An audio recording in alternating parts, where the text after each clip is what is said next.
cá sống à. Ngon thiệt Ngon nhất nha. Nhãn vẫn Ao nè.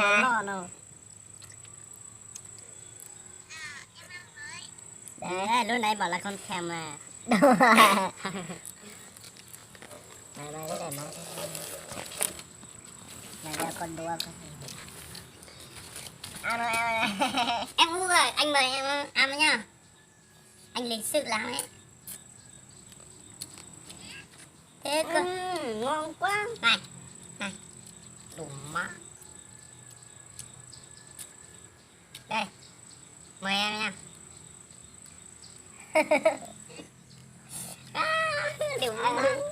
Đây đi. Nhớ chứ ăn không được.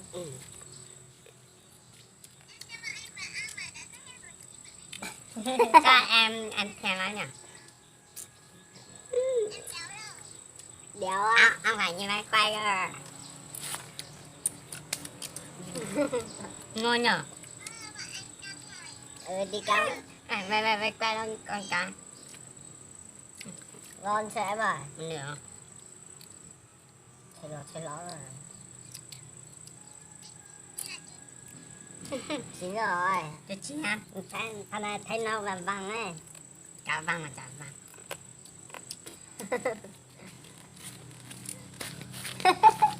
Ngon chưa?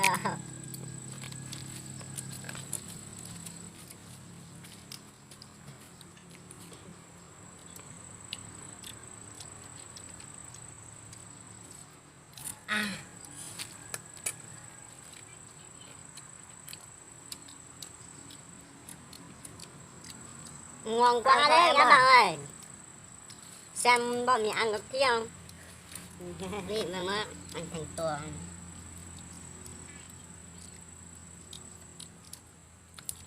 Bật căng đây là em ơi.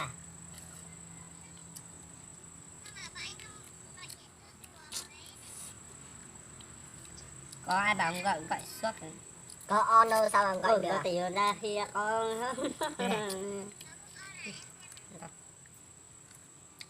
Thế tí anh gọi cho xem. Thế nhá. mà để cho Hi sát với nó thì khi nó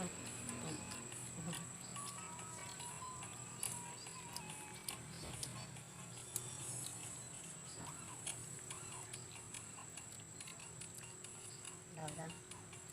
Giờ nó lâu còn gọi nhớ là lần đây giờ chỉ có cho con.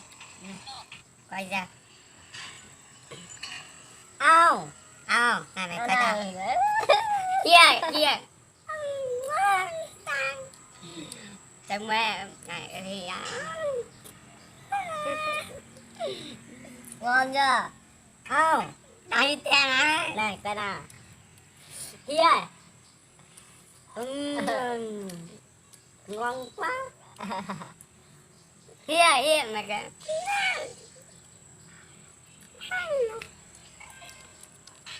Mà mày đang đâu à?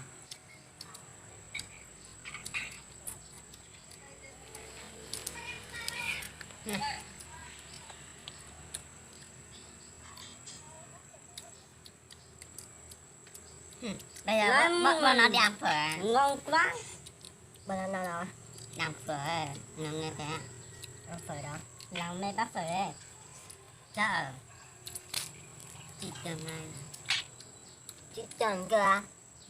Để cho này cho mấy thằng kia nhìn. Rồi mua con này bao nhiêu? Để mua. Con này cho. Cô giáo ấy, con liền.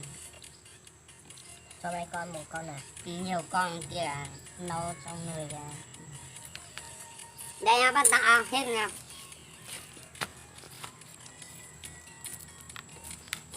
Bây giờ ăn xong rồi nha, bây giờ bọn tao lại đi ăn tiếp ở trong cái nồi á.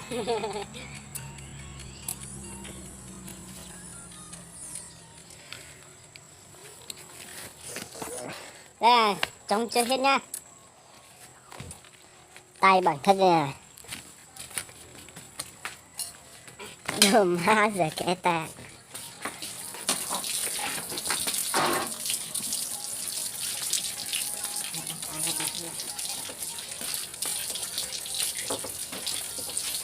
cái tay ra của mình.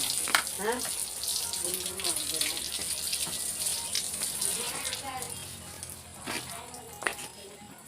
Gọi gái về danh nhau chưa?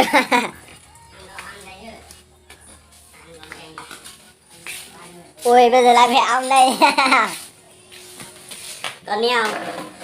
Làm nghe. Bắt chúc cho anh nha. Chúc mấy món này.